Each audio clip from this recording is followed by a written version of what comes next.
trial face. And when you do, please believe that God can help you, no matter what the trial is in your life. If it's poverty, you know, you've lost all your money, your car broke down and you're on the freeway and nobody's stopping for you. Whatever it is, God has a plan. God has a way. You are His child. He will always take care of you.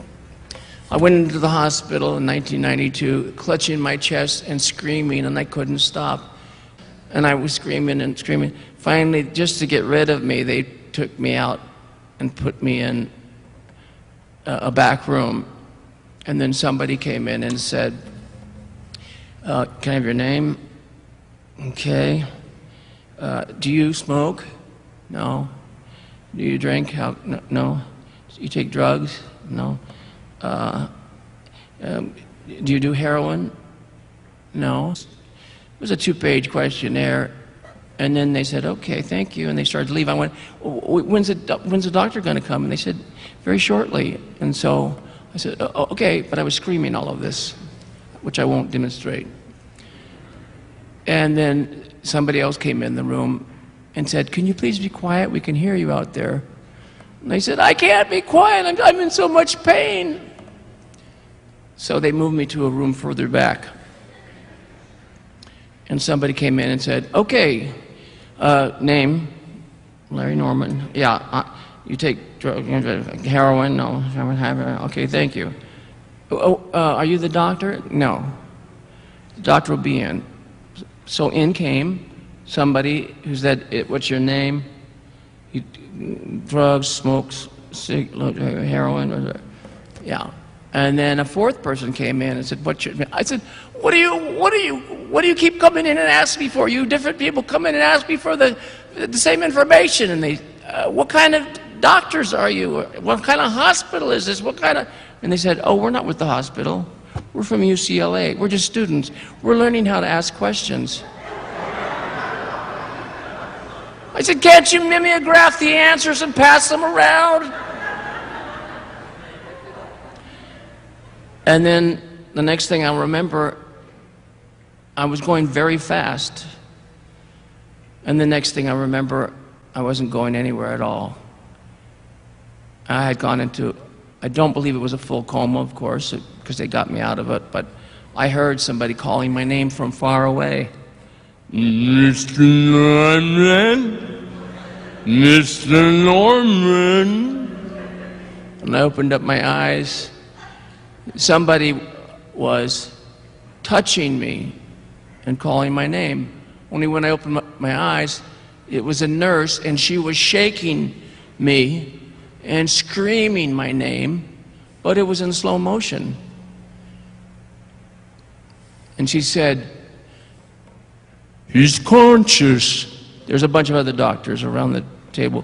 He was unconscious and he was still screaming. So then they said, let's go to, the operating theater. So they started off running.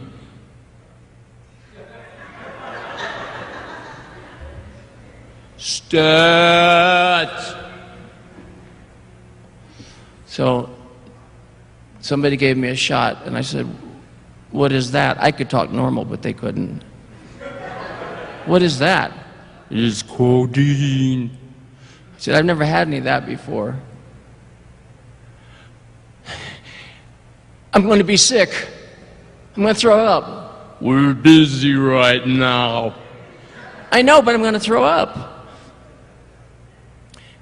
And that morning, only that morning, had I discovered that I was a world-class champion projectile vomiter. When my doctor over the telephone told my brother to give me 2 aspirin, I swallowed them, and immediately I could feel them coming up, and I ran toward the bathroom, and the pills raced me and beat me and touched the wall first. So that's why I was so concerned. But you don't understand, I'm gonna throw up. And there was maybe 6 or 7 of them, and they were very busy. I was glad that they were, taking care of me now, and there was all this beautiful, expensive equipment all around. But there was a space right there that didn't have any equipment, and a space right there, but there were people in the way. And I felt like slow-mo camera at a replay of a football game. I looked around for my best opening. They parted, and I hurled it.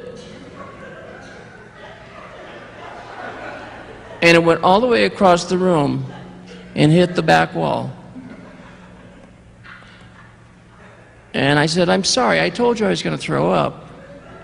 This nurse was very angry. "Well, next time, here, throw up in here." And she gave me what reminded me of going to Dairy Freeze with my dad and getting a banana split, a shallow little plastic container, kidney-shaped. And I said, "That's not going to be enough." She says, "We're busy." And they kept doing their thing, and I thought, okay, well, oh no, I'm going to throw up again. Okay. So I'm looking around once more time for that winning touchdown pass. And I held the thing up with both hands and held on tight, and I blew it out of my hands. It went across the room.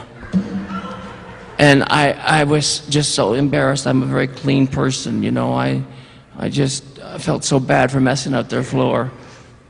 And they took me upstairs on a gurney, and my foot was off the edge of the gurney a little bit, and they didn't notice, and they smashed my foot into the elevator. And I said, "My foot, you just smashed my foot." And they said, "Oh, sorry." So they pulled back the gurney and went in again and smashed my foot again.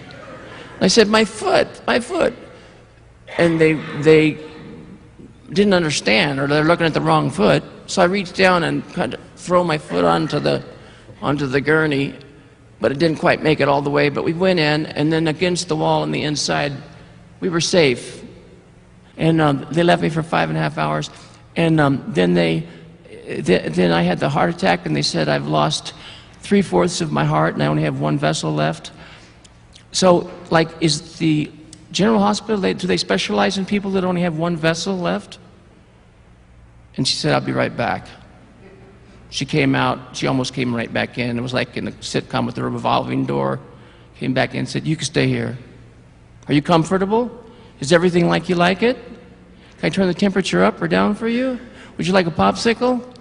Just suddenly I was being treated really nice, and I thought, they made a mistake. But God doesn't make mistakes. And what happened because of my heart is that I've led a very different life. It's not that my life was a reprobate life and that I was sinning and that I was running away from God. I was witnessing on the street almost every day. I was praying. I was leading Bible studies. I started a Bible study for actors and musicians. And somebody suggested we call it the Vineyard, so we did. And now it's 1,500 churches. I was in God's will as far as I knew. I was obeying Him, but then I had the heart attack. How can somebody who's following God have such a terrible thing happen to them? Who says it's terrible?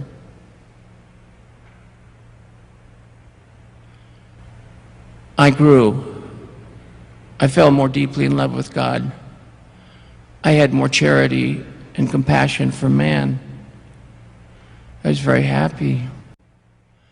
I had been in an airplane and the ceiling broke off of the roof and fell onto my head, smashing me down into the seats, and I had brain damage for 12 years during this period of time leading up to the heart attack. I went to Russia, and to stop the concert, the KGB poisoned my brother and I in the restaurant.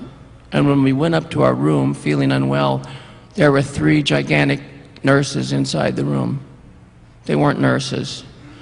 They were big. They were like football players, and they knew nothing about medicine. They put a blood pressure thing on me inside out, upside down. It fell off. Then they put it on again, inside out. It fell off. Finally, they put it on right, figured out what Velcro was for, pumped it up, and then never looked at it. And after about 5 minutes of them talking to the concierge in Russia, I started, my circulation was cutting off, so I tapped on her shoulder. Yeah, it looked like a him. you know, the kind of women that run really fast in the Olympics, the Russian women. And she just took it off and then kept arguing with the concierge. And I kept saying, I'm fine. And then this big nurse started poking me in different places and asking, whatever she's saying. And the concierge was, does it hurt? I said, no. Does it hurt there? No, it doesn't hurt. Then she gets down to my appendix area and she's pushing extra hard. Does it hurt? No. So she pushes harder. Does it hurt? No. She pushes it really hard. Now she's doing a handstand on my, you know, practically. And she, does it hurt?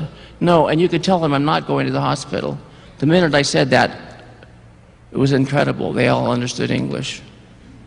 And the big one in the front turned to the one in the back and did one nod.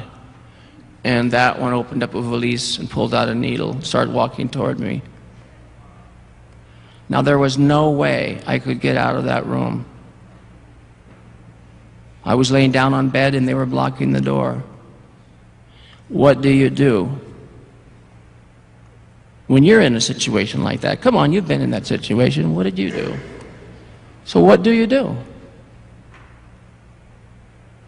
You pray.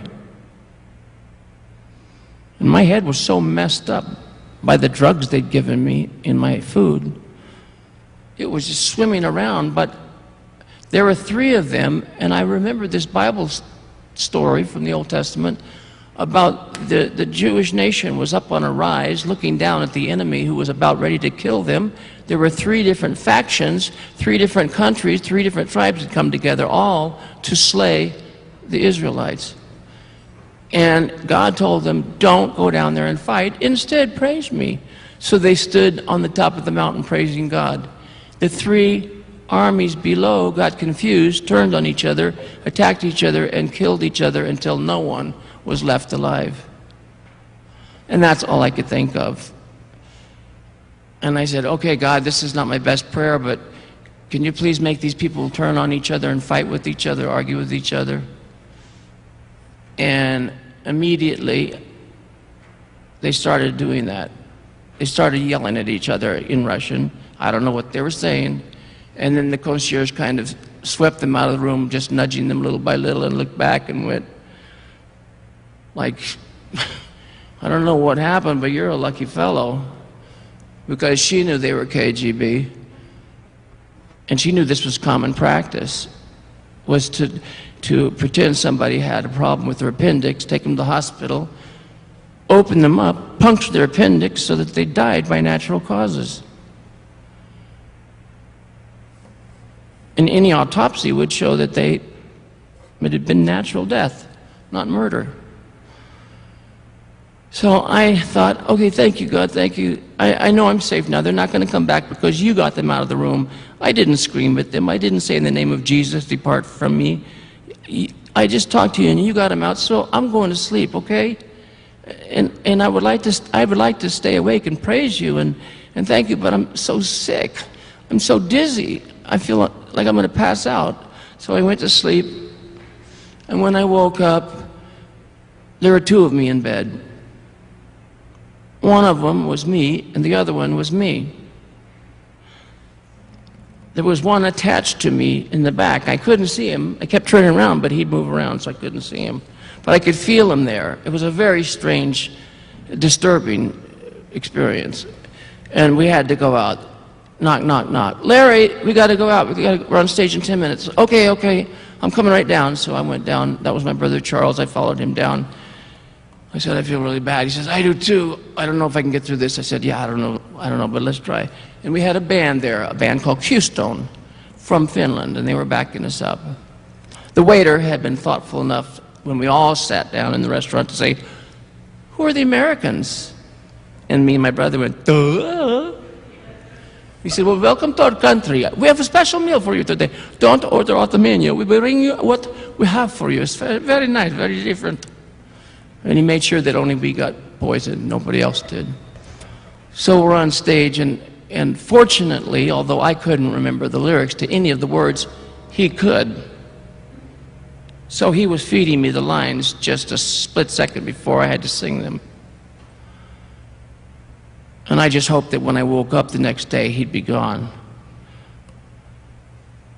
And I couldn't figure out, why did they hurt us? What did we do to them? We're not dangerous. We're not political dissidents. Why'd they have to poison us? This is just unbelievable. Well, what happened next was more unbelievable. The doors all opened up, and soldiers came in every door with their rifle raised, with a bayonet on the end, with their rifles pointed at the audience. And somebody came up on stage and said, go, I don't know what he said, but apparently it was, get out of here and go home. Because the audience dutifully filed out quickly as possible. And then they told us, in English, you have to leave this country. But the Kremlin gave us a visa. We have a 10-day visa. I don't care what the papers say. You're getting out now. You go up to your room. You have 5 minutes. Take everything. You leave anything behind, we'll throw it away. You're leaving. And it was a 200 or 300 mile journey just to get to the nearest border. And they followed us. We didn't see them, but they knew where we were. And we got lost because the maps in Russia aren't accurate. They've always feared a land invasion, so they've made sure their street maps and their country maps are inaccurate. Streets are listed that don't exist. Streets have the wrong name. You'd think they would bother, since we have satellites. We don't really need to go by their map, but they're afraid other people would go by what was written in their map. So we got lost for 20 minutes, and we finally found our way back to the main road and went down. And about 3 miles away, somebody stepped out of the bushes with a rifle and made us stop. Where have you been for 20 minutes? What? Where have you been? You should have been here 20 minutes ago. Where you been? Who you was talking to? Who you was visiting? Nobody. We don't even know anybody here. Where were you? What did they give you? Nothing. We got lost. We don't know anybody. We're not giving anybody. We're not taking anything. You can come in and check. Please come in and check. It's all right. Go ahead. Go ahead. Get out. So how can a massive, powerful governmental structure be afraid of a singer, of a poet, of an author? But they are. And so they confiscate people's manuscripts. They put poets into jail. They try to kill this singer here. I'm certain that I wouldn't have come out of the hospital. I got back to America and my father said, what happened? You look terrible. I said, Dad, and Charlie and I told him, and Dad goes, no, that never happened. Yeah. Who are you? You're nobody. I said, I know. Why would they do that? They didn't. You're nobody. The KGB, they don't even know you're alive. I said, well, it happened, Dad. No, it didn't happen. You ate something. It was bad. All right, all right. So I went down to LA to go see the doctor. He said, okay, I'm getting symptoms, but I don't know what it is. What happened? I said, oh, nothing. We were just on tour. We probably picked up a bug. He says, no, it's worse than that. What happened? I said, no, it's nothing. He said, well, tell me. I said, well, we were in Russia, and we ate something in our food. I think the waiter put something in our food, and we went up to our room. He said, don't tell me anymore. You went up to your room. When you opened the door, there were 3 people waiting inside. They were dressed like nurses. They knew nothing about medicine. They tried to take you to the hospital, and they told you needed an appendicitis operation. I said, how do you know this? He says, they're felchers. That's common. And then, you know what? Then was the first time I was scared. I was so shook up that things were a lot more real than I thought. That things were gravely serious. But again, I ask you this question, and this is not a prepared speech, but what do you do when you have an insurmountable problem? When you have no money, you just got fired, your dog just ate your cat, the neighbor mowed your dog. What do you do when you have no way of continuing on your path? There's a rock that can't be moved by you. Well, there is no rock so large that God can't lift us over it, or take us around it, or lift it up and let us go under it.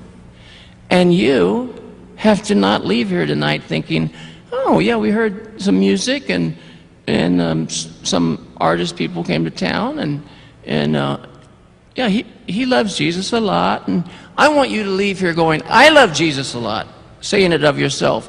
I love Jesus a lot. And I believe that God is in control of my life. And I believe that nothing will happen to me that God can't solve.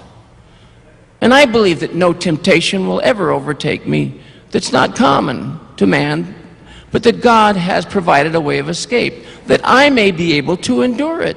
The beautiful girl next door with the low-cut blouse, I will be able to endure it.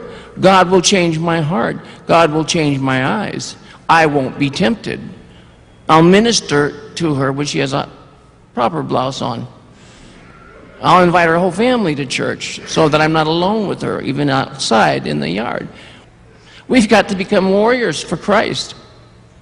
And it's not like when the Jesus movement existed, when people thought all they needed to fight Satan was a piece of paper saying one way, God loves you. No, it's a real battle, and we're losing it. There was a time when I was young that I said, oh, there's a prostitute. She needs you, Lord. But what I learned was that, oh, there's a businessman in a very nice suit with a beautiful briefcase. And he needs you? All right, I'll talk to him.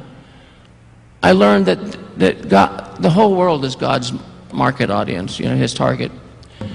He loves everyone. And I fear that I'm talking too long, and I pray that God will translate me shorter in your mind, and this is the way I've lost my audience. I started out with thousands of people in every concert, and I lost them little by telling them about Jesus. They just wanted the music. They wanted me to rock out, and I don't rock out. Jesus rocks out. And all I'm concerned about is your spiritual life, not your entertainment quotient. But I will now attempt to do something which is one of the reasons you came for, and it's music. Yeah, here's a little number with numbers.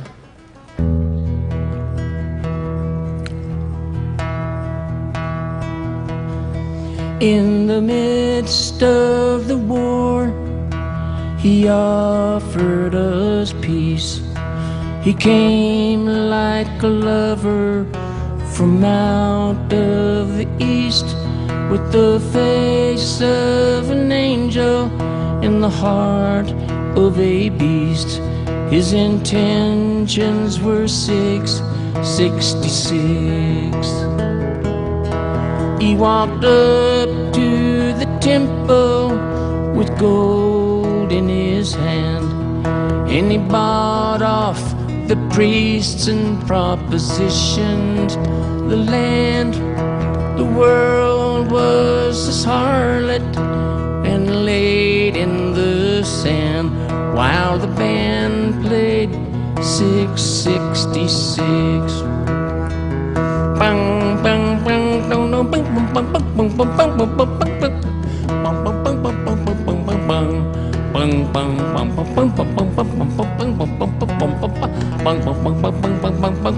it's on the album.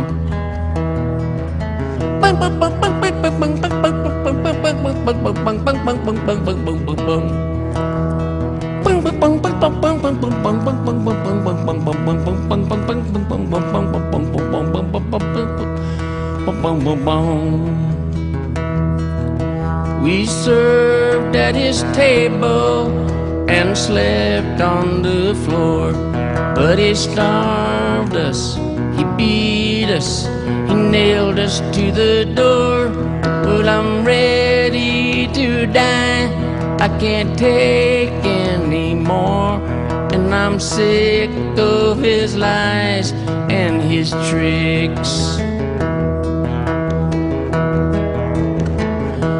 You know he told us he loved us, that was a lie.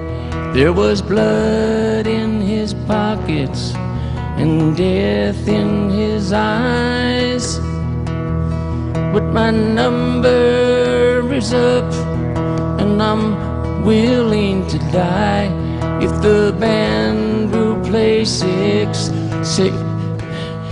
if the band will play 660. If the band will play 660.